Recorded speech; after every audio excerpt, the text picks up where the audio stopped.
Hello class, देखिए थोड़ी देर पहले हम लोग जीव विज्ञान का जो सामान्य परिचय है इसके अंतर्गत विज्ञान की अलग अलग शाखाओं के अंतर्गत किन किन चीज़ों का अध्ययन किया जाता है इसके बारे में हम लोगों ने देखा। अब हमारा जो अगला टॉपिक है यह आपका है जैव विकास। ठीक है, अब हमारा जीव विज्ञान का जो अगला टॉपिक है ये है जैव विकास। ठीक है, कौन सा तो याद रखेंगे जैव विकास। अब चलिए, जैसा कि आप सभी को पता है अब हमारा जो है जैसे ही आपका रसायन विज्ञान और भौतिकी विज्ञान है ना समाप्त हुआ, उसके बाद तुरंत हम लोग चालू किए अभी आपके जीव विज्ञान।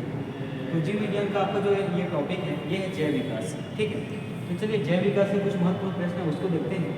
ठीक है, तो देखिए जैव विकास में आपको जो पहला प्रश्न है कि आपको ना कालक्रम को बताना है। ठीक, आपको क्या बताना है, जो समय है और समय को किस हिसाब से बताना है। जो पुराना समय है वो सबसे पहले आएगा और जो उसके आगे का कालक्रम है वो उसके बाद आने वाले समय का है। ठीक, तो आपको सही काल समयबद्ध क्रम बताना है। ठीक, आपको काल समयबद्ध ठीक का जो क्रम है ये आपको बताने हैं और ये चालू करने हैं किससे, तो सबसे पुराने से। ये किससे चालू कर रहे हैं तो याद रखिएगा सबसे पुराने से। ठीक, सबसे पुराने से चालू करना है और आपको काल समयबद्ध के बारे में आपको बताना है। तो चलिए ऑप्शन की तरफ देखते हैं। ऑप्शन ए है होलोसीन, उसके बाद फिर आपका आता है अगला कालक्रम प्लेस्टोसीन, उसके बाद जो आपका अगला कालक्रम है ये है प्लायोसीन, उसके बाद जो आपका आने वाला अगला कालक्रम है वो है मायोसीन, उसके बाद जो अगला आता है वो है इओसीन। ठीक है, तो ऑप्शन बी में यहाँ पे देखिएगा जो सबसे पुराना कालक्रम है इओसीन, उसके बाद फिर आया मायोसीन।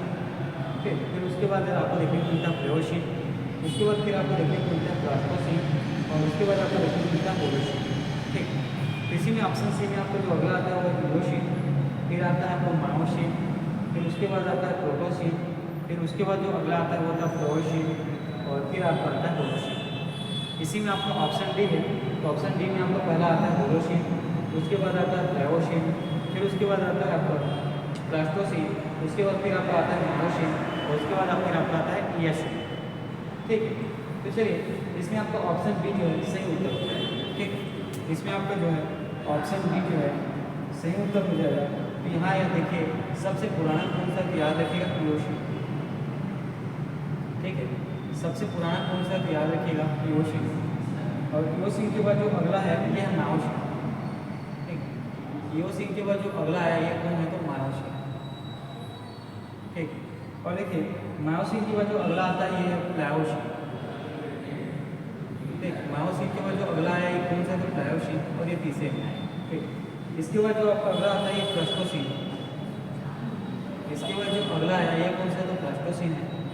ठीक, और ये चौथे नंबर का कालक्रम है। ठीक, और प्लास्टोसीन के बाद जो अगला आया ये है होलोसीन। ठीक, इसके बाद जो अगला कालक्रम आया वो कौन सा, होलोसीन। ठीक, तो देखिए यहाँ पर आप लोगों ने जो कालक्रम है उसको एक सही क्रमबद्ध में देखा। तो इसमें जो है आपका पहला कौन सा है, तो याद रखेंगे पहला जो होता है इओसीन, उसके बाद आपका जो दूसरा है वो है मायोसीन, फिर आगे आप लोग गए तो आपको देखने को मिला प्लायोसीन, फिर उसके बाद जो आपका प्रोटोसीन और अंतिम में आपका होलोसीन। ठीक, अंतिम में आपका कौन सा है, होलोसीन। चलिए इतनी चीज़ें अब हमको आगे बढ़ने और आपका अगला प्रश्न देखते हैं कि निम्नलिखित में से कौन सी गैस जो है प्राचीन आदि पृथ्वी के वायुमंडल से अनुपस्थित थी। ठीक, देखिए यहाँ पर आपका जो अगला प्रश्न ये है कि निम्नलिखित में से कौन सी गैस जो है ना ये प्राचीन आदि पृथ्वी के वायुमंडल से अनुपस्थित है, तो आपको बताना है आपको कौन सी गैस है इसको बताना है जो प्राचीन वायुमंडल से अनुपस्थित थी। ये प्रश्न आपसे पूछा गया। ठीक, तो चलिए इसके ऑप्शन की तरफ गौर करते हैं। तो देखिएगा आपका जो ऑप्शन बी है, देखिए आपका तरफ जो ऑप्शन बी है वो अमोनिया है।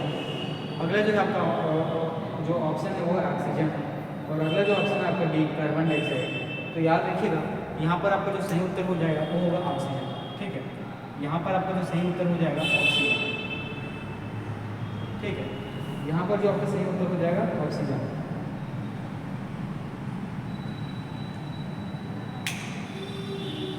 चलिए आगे बढ़ते हैं और आपका अगला प्रश्न देखेंगे। वर्तमान प्रमाण के अनुसार पृथ्वी पर जीव का उद्गम कब हुआ था, ये आपको बताना है। ठीक है, देखिएगा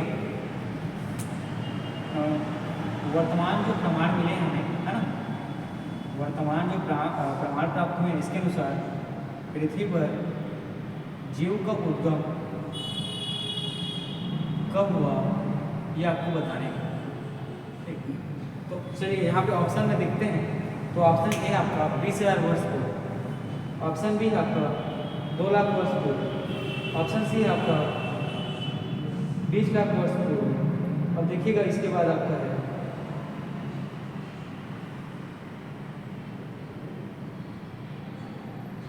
200 करोड़ वर्ष पूर्व। ठीक है, इसके बाद आपका है देखिएगा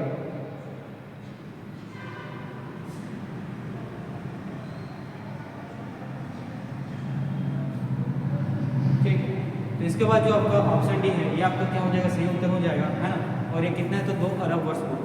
ठीक, कितना तो 2 अरब वर्ष पूर्व। ठीक है, ये कितना है तो याद रखिएगा 2 अरब वर्ष पूर्व। ठीक है, तो चलिए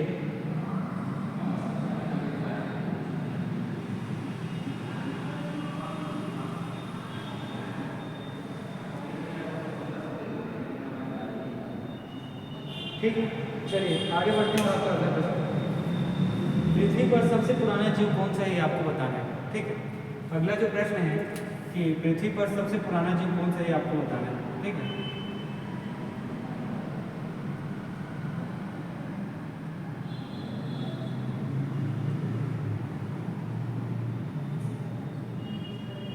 चलिए अब आपको ऑप्शन की तरफ देखते हैं। ए नीलहरित शैवाल, बी कवक, सी अमीबा और डी यूग्लिना। ठीक है, तो पृथ्वी पर सबसे पुराना जीव कौन सा है तो याद रखिएगा आपका ऑप्शन ए नीलहरित शैवाल।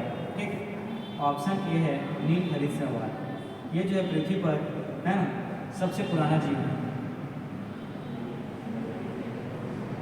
ठीक है, चलिए आगे बढ़ते हैं। आपका अगला प्रश्न देखते हैं। एक पुस्तक है जिसका नाम है दी ओरिजिन ऑफ स्पेसीज, ये किसने लिखा है प्रश्न आपसे पूछा गया है। ठीक, इसमें अगला जो पुस्तक है देखिए, पुस्तक का नाम है दी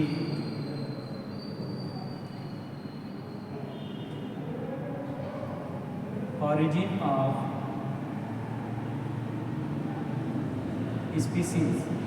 ठीक, ये जो पुस्तक है इसके लेखक कौन है ये प्रश्न आपसे पूछा गया है। ठीक है, तो चलिए ऑप्शन ए आपका लिनियस, ऑप्शन बी आपका लेमार्क, ऑप्शन सी आपका मेंडल और ऑप्शन डी है डार्विन। तो देखिए यहाँ आपका उत्तर जो है ऑप्शन डी डार्विन सही हो जाएगा। ठीक है, यहाँ आपका उत्तर कौन होगा तो ऑप्शन डी डार्विन आपका सही उत्तर हो जाएगा। ठीक है, चलिए अब हम लोग आगे बढ़ते हैं और आपके आने वाले अन्य प्रश्नों को देखते हैं। देखिए तो यहाँ पे आपका अगला प्रश्न देखिएगा। अगला प्रश्न पूछा गया कि डार्विन द्वारा प्रस्तुत प्राकृतिक वर्णवाद निम्न में से किस पर आधारित है, ये प्रश्न आपसे पूछा गया। ठीक है, तो देखिएगा अगला जो प्रश्न इसमें पूछा गया कि डार्विन द्वारा जो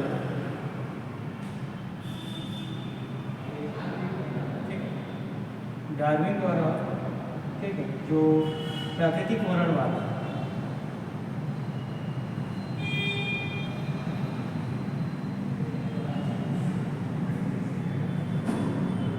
प्रस्तुत किया गया था, जिसका आधार क्या है आपको बताने। ठीक है, देखिएगा चलिए देखते हैं। यहाँ पर इसका ऑप्शन है ओवर प्रोडक्शन, ठीक, option B struggle for resistance and variations और C survival of the fitness. देखिएगा यहाँ पर आपके सभी जो है इसके आधार हैं, है ना। यहाँ पर इसके आधार क्या है तो देखिएगा सभी, है ना, उपयुक्त तो सही आपका उत्तर हो जाएगा ओवर प्रोडक्शन। ठीक है, एक है तो याद रखिए ओवर प्रोडक्शन, और साथ ही इसी में आपको देखने को मिलता है जो स्ट्रगल फॉर, ठीक है, स्ट्रगल फॉर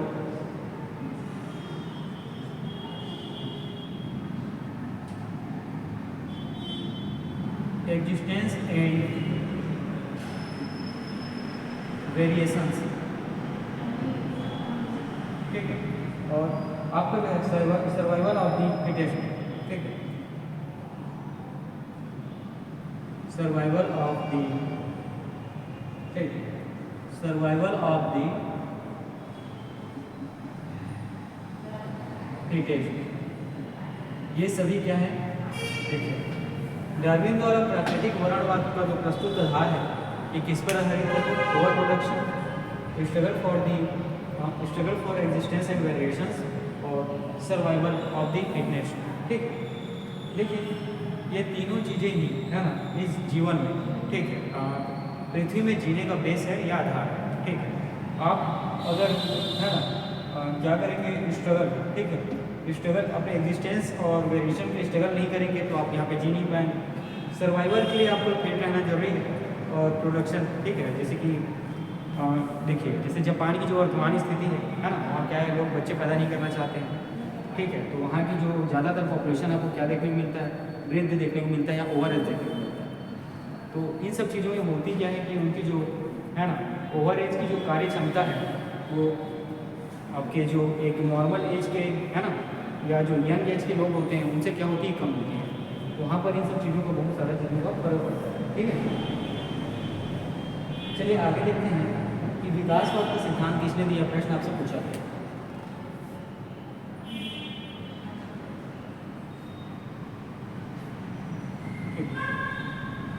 विकासवाद का सिद्धांत किसने दिया है, प्रश्न आपसे पूछा गया,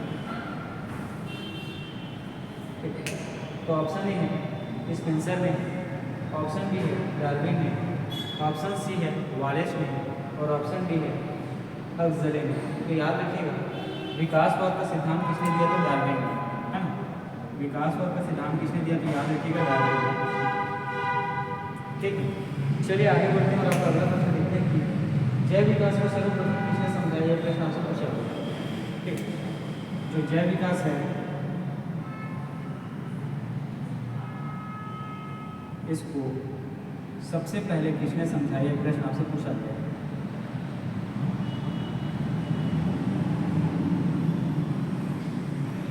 चलिए ऑप्शन की तरफ गौर करते हैं, बस उत्तर तो इसका लैमार्क करना चाहिए, है ना।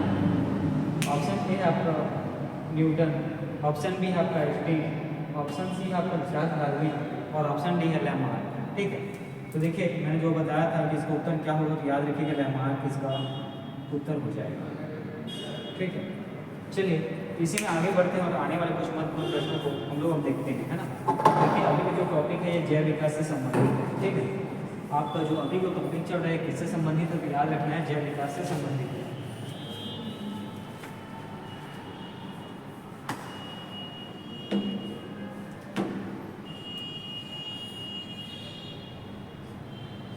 चलिए अगला प्रश्न देखिए कि विकास के उत्परिवर्तन सिद्धांत का प्रतिपादन किसने किया, यह प्रश्न आपसे पूछा गया है। विकास का उत्परिवर्तन, ठीक है, विकास का उत्परिवर्तन का सिद्धांत का प्रतिपादन किसने किया, यह प्रश्न आपसे पूछा गया। चलिए ऑप्शन की तरफ देखते हैं, ए हक्सले ने, बी डार्विन ने, सी लैमार्क ने और डी हार्ग्रो डी व्रीज। तो आपका उत्तर डी हार्ग्रो डी व्रीज से उत्तर हो जाएगा, ठीक है।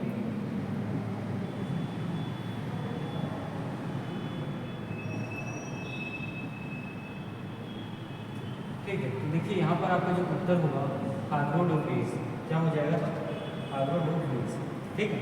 चलिए आगे बढ़ते हैं और आपका अगला प्रश्न देखते हैं। अगला प्रश्न जो है याद रखिएगा ये सुनिश्चित करना है, तो इसमें मैं लेफ्ट साइड में जो प्रश्न है उसको लिखूंगा, फिर उसके बाद हम लोग उसके उत्तर की ओर तरफ है ना ध्यान देंगे आगे। तो सबसे पहला जो है उत्परिवर्तन का सिद्धांत, ठीक है। सबसे पहले आपको याद रखना है उत्परिवर्तन का सिद्धांत, ये किसने दिया इसके बारे में पूछा गया। इसी में अगला जो है आपका विकास का सिद्धांत किसने दिया, ये प्रश्न आपसे पूछा गया, ठीक। इसी में जो अगला है ये देखिएगा कि एक एंजाइम की परिकल्पना किसने दी, प्रश्न आपसे पूछा गया। एक एंजाइम की परिकल्पना किसने दी, ये प्रश्न आपसे पूछा गया है, ठीक। इसी में अगला जो है ओपेरान अवधारणा, ठीक है। इसी में अगला कौन सा है तो ओपेरान अवधारणा किसने दिया, ये प्रश्न भी आपसे पूछा गया है, ठीक है। तो चलिए अब ये सारी चीज़ें हैं, है ना, ये सारी जो प्रश्न इसके उत्तर देखते हैं। तो देखिएगा उत्परिवर्तन का सिद्धांत के बारे में आपको याद रखना है, ये किसने दिया, तो इसके थोड़ी देर पहले मैंने बताया था। विकास के उत्परिवर्तन का सिद्धांत का प्रतिपादन किसने किया था, हार्ग्रोव-ब्रेज ने, ठीक है। किसने तो हार्ग्रोव-ब्रेज ने, ठीक। अगला देखिएगा विकास का सिद्धांत, ठीक है। तो विकास का सिद्धांत किसने दिया था, आपको याद रखना है डार्विन ने, है ना। विकास का सिद्धांत किसने दिया था, आपको याद रखना है डार्विन। इसके बाद एक जीव एक एंजाइम की परिकल्पना किसने प्रस्तुत की या इसका प्रतिपादन किसने किया, तो याद रखिएगा बीडल और टैटम ने, किसने तो बीडल और टैटम, ठीक है, बीडल और टैटम ने। इसके बाद जो है आगे ओपेरान अवधारणा किसने दिया है, प्रश्न आपसे पूछा गया, तो याद रखिएगा जैकब और मोरेट, ठीक। ओपेरान अवधारणा किसने दिया, तो याद रखिएगा जैकब और, ठीक है, जैकब और मोमेट, ठीक है। किसने तो मोमेट या मोमोट, ठीक। तो देखिएगा ओपेरान अवधारणा किसने दिया, तो जैकब और मोमोट ने। एक एंजाइम की परिकल्पना किसने दी, याद रखिएगा बीडल और टैटम ने। विकास का सिद्धांत किसने दिया था, तो डार्विन ने दिया था। और साथ ही उत्परिवर्तन का सिद्धांत किसने दिया था, तो याद रखिएगा हार्ग्रोव-ब्रेज ने। चलिए आगे बढ़ते हैं और देखेंगे आपका अगला प्रश्न जो है विकास का मुख्य कारक क्या है, ये प्रश्न आपसे पूछा गया है, ठीक है। विकास का मुख्य कारक क्या है, ये प्रश्न आपसे पूछा गया है। ऑप्शन ए है उत्परिवर्तन, ऑप्शन बी है हासिल किए हुए गुण, ऑप्शन सी है लैंगिक जनन और ऑप्शन डी है प्राकृतिक वर्ण, ठीक है। तो विकास का मुख्य कारक क्या होता है, याद रखिएगा प्राकृतिक वर्ण,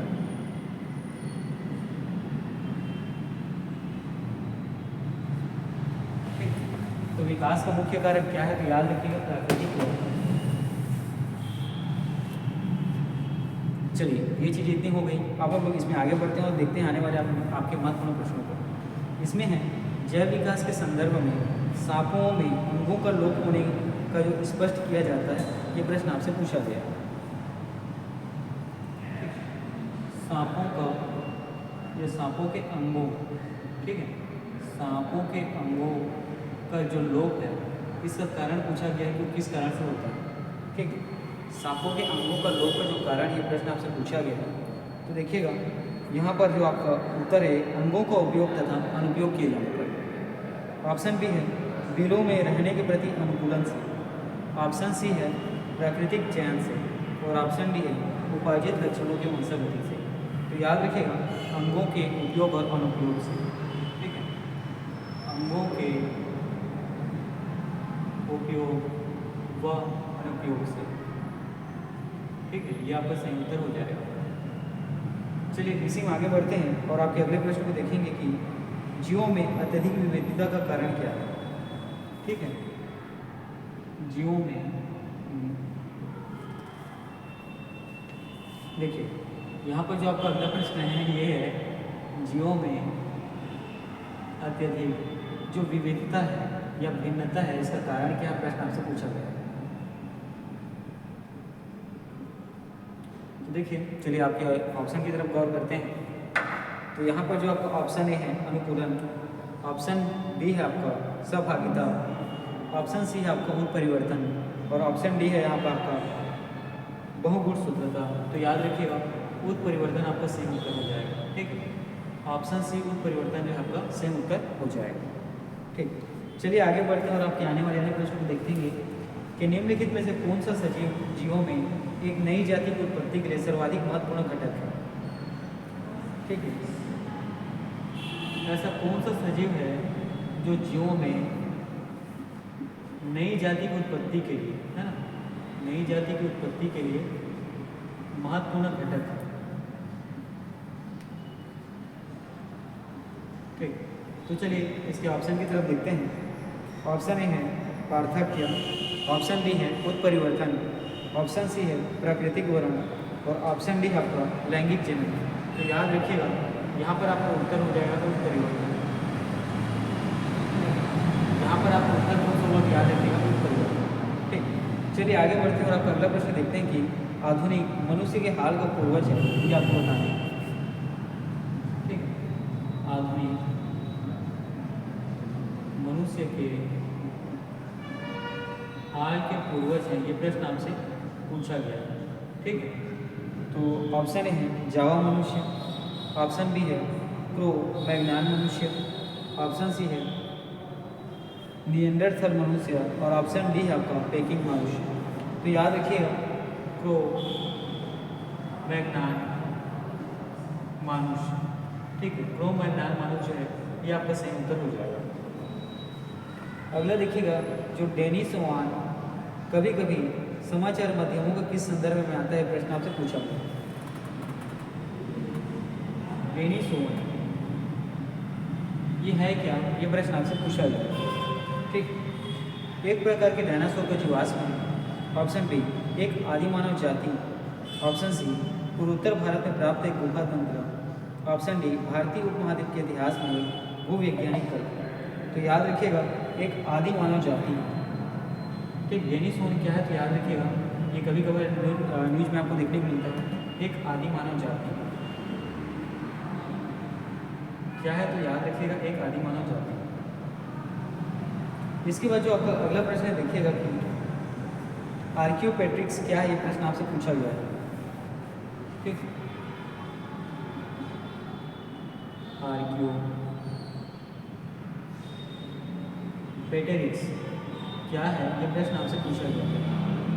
ऑप्शन ए है जुरासिक युग का सर्व पुरातन पक्षी, ऑप्शन बी है जुरासिक काल का सरीसृप, ऑप्शन सी है ट्राइएसिक काल का सरीसृप और ऑप्शन डी है ट्राइएसिक तथा जुरासिक दोनों कालों का सरीसृप। तो याद रखिएगा जुरासिक युग का सर्व पुरातन पक्षी। ठीक है, तो आर्कियोपेट्रिक्स क्या है, तो जुरासिक युग का सर्व पुरातन पक्षी। ठीक है, क्या है, तो याद रखिएगा सर्व पुरातन पक्षी। ठीक है, चलिए इसी में आगे बढ़ते हैं और आपका अगला प्रश्न देखते हैं कि आर्कियोपेट्रिक्स किन वर्गों के प्राणियों के बीच की योजना करी। ठीक है, आर्कियोपेटेरिक्स जो है, ठीक है, किन वर्गों के प्राणियों के बीच की कड़ी है, ये प्रश्न आपसे पूछा गया। चलिए ऑप्शन ए देखते हैं, उभयचर व पक्षी, ऑप्शन बी सरीसृप व पक्षी, ऑप्शन सी सरीसृप व स्तनधारी, ऑप्शन डी पक्षी व स्तनधारी। तो याद रखिएगा ये सरीसृप व पक्षी। ठीक है, सरीसृप व पक्षी के बीच की ये क्या है, तो कड़ी है। ठीक है, चलिए आगे बढ़ते हैं, अगला प्रश्न देखते हैं कि मैमथ पूर्वज है। अगला प्रश्न देखते हैं कि जो मैमथ है ये पूर्वज है किसका, ये आपको बताना है। ठीक है, ऑप्शन ए ऊँटों का, ऑप्शन बी घोड़ों का, ऑप्शन सी ऊँट का और ऑप्शन डी है हाथी का। तो ठीक, मैमथ पूर्वज किसका है, तो आपको याद रखना है ऑप्शन डी हाथी का। ठीक, चलिए आगे बढ़ते हैं और आपका अगला प्रश्न देखते हैं कि डायनासोर क्या थे, आपको बताना है। ठीक, डायनासोर क्या थे, प्रश्न आपसे पूछे गए हैं। तो ए सेनोजोइक सरीसृप, ठीक है, बी मेसोजोइक पक्षी, आपका ऑप्शन सी है पैलियोजोइक एम्फीबिया और ऑप्शन डी है मेसोजोइक सरीसृप। तो डायनासोर के बारे में आपको याद रखना है, ये है मेसोजोइक सरीसृप।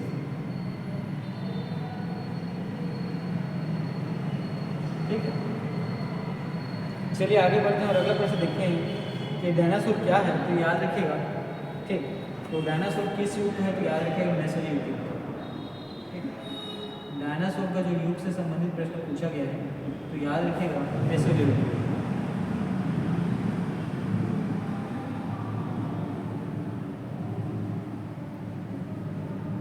ठीक है, चलिए अगला प्रश्न है कि जीवों के विकास है ना, इवोल्यूशन के संदर्भ में निम्नलिखित में से कौन सा अनुक्रम सही है, ये आपको बताना है।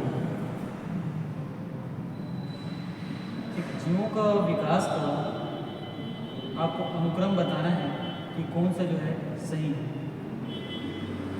ठीक है, ऑप्शन ए है octopus, dolphin, shark, option B है पेंगोलिन, कछप, बाज, कछप मतलब जो कछुआ है ना, ऑप्शन सी सैलामेंडर, अजगर, कंगारू।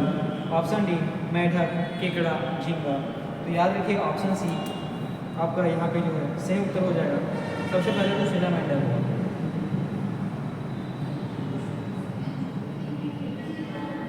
इसके बाद इसी में अगला है अजगर।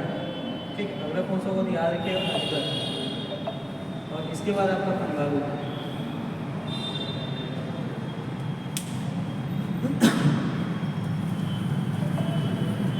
ठीक है, तो देखिए ये है आपके जो जैव विकास से संबंधित है ना, जिसके बारे में हम लोगों ने पढ़ा। पिछले इन सब चीज़ों पर कंपेरिजन नहीं करते हैं। आज का जो प्रमुख टॉपिक है ये है जैव विकास। ठीक है, तो इसमें याद रखिएगा जैव विकास के काल के समय को पूछा गया है। सबसे पुराने से सबसे नए की तरफ जाना है। सबसे पुराना है इओशीन, उसके बाद मायोशीन, उसके बाद प्लेओशीन। ठीक, अगला है प्लास्टोसीन और उसके बाद फिर होलोसीन।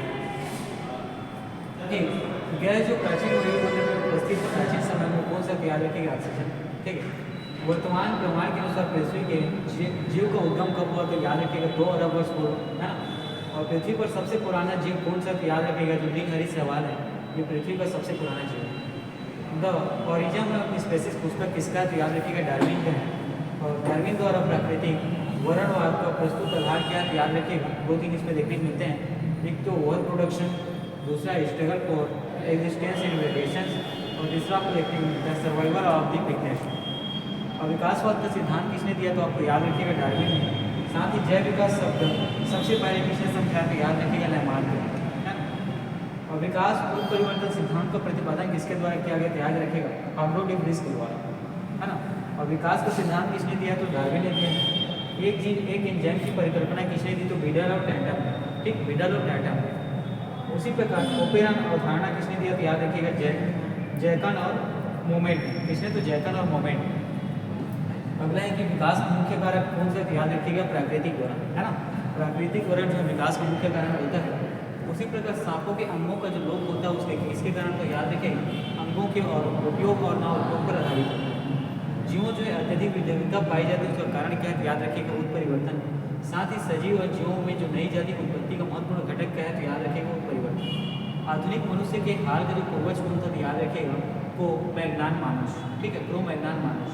उसी प्रकार जो डेनिस ओवन है एक, इसके बारे में हम लोगों ने न्यूज़ में अक्सर सुना होगा कि ये क्या है याद रखिएगा एक आदि मानव जाति। ठीक, जो आर्कियोप्लेट्रिक्स क्या है याद रखिएगा जुरासिक युग का सबसे पुरातन क्या है तो पक्षी है।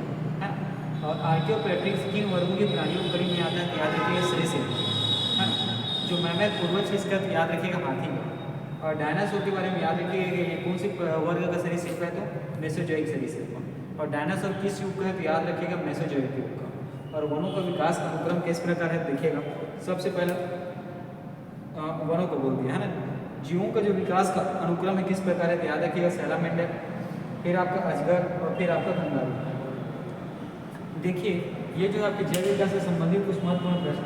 ठीक, तो ये चीज़ें जो हैं है ना, देखिए ये जो चीज़ें जो महत्वपूर्ण चीज़ें हैं वो अभी आपके वीडियो के माध्यम से मैंने आपको करा दिया है। इसके बाद हम लोग इसके बाद जो आने वाले अपने टॉपिक है वर्गीकृत उसके बारे में।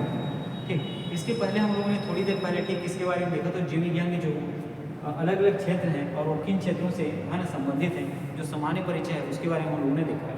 तो ये आपका है जैव विकास। ठीक, और जैव विकास के जितने भी महत्वपूर्ण प्रश्न हैं मैं यहाँ पे आपको करा दिया हूँ। ठीक है, तो जैव विकास के जितने भी महत्वपूर्ण प्रश्न हैं उसको मेरे द्वारा आपको करा दिया गया है। ठीक है, तो इसमें अब जैव विकास के बाद आगे हम लोग जो पढ़ेंगे वो है आपका वर्गीकृत। तो देखिए आपका जीव विज्ञान से संबंधित आज 3 से 4 क्लास हो सके आपको मिले, है ना। तो 3 से 4 क्लास लाने की मैं कोशिश करूँगा। हमारा कोशिश ये है कि आपके 15 तारीख के आते थे जो है प्रयोगशाला परिचालक का एक बार है ना जितने महत्वपूर्ण प्रश्नों की जो सीरीज चल रही है ये लगभग कंप्लीट हो जाए। ठीक है, फिर उसके बाद हम लोग कोशिश करेंगे इसी में कुछ अन्य और महत्वपूर्ण प्रश्नों को, ये जो चीज़ें हैं है ना, इसके बाद एक रिविजन के तौर पे जो कम प्रश्नों की जो सीरीज़ है वो मैं आपके लिए लाऊँगा। और जब तक आपका एग्ज़ाम नहीं हो जाता तब तक ये चीज़ें इसी तरीके से चलती रहेंगी। ठीक है, और इसी में हम लोग कोशिश करेंगे कि जो हॉस्टल वार्डन का एग्ज़ाम है उसको भी प्रश्नों को मैं यहाँ पे लाने की कोशिश करूँगा। और साथ ही जो सामान्य विज्ञान की जितनी भी क्लासेस अभी तक परिचालक के लिए हुई हैं ये हॉस्टल वार्डन के लिए उतनी ही महत्वपूर्ण है ना। वो क्या है तो हॉस्टल वार्डन के लिए उतनी ही महत्वपूर्ण है। तो आप दोनों ही चीज़ों को एक साथ जोड़ के है ना कोरिलेट करके पढ़ेंगे। ठीक है, तो चलिए मैं आज का जो क्लास है उसको यहीं तक रखता हूँ। और इसके बाद जो आपको आने वाला क्लास है वो है ना, हो सकेगा तो सामान्य विज्ञान के संबंधी इसके बाद हम लोग वर्गीकी को पढ़ेंगे, और उसके बाद कोशिश करूँगा एक और क्लास आज के लिए मैं आपके लिए लाऊँ। ठीक है दोस्तों, चलिए।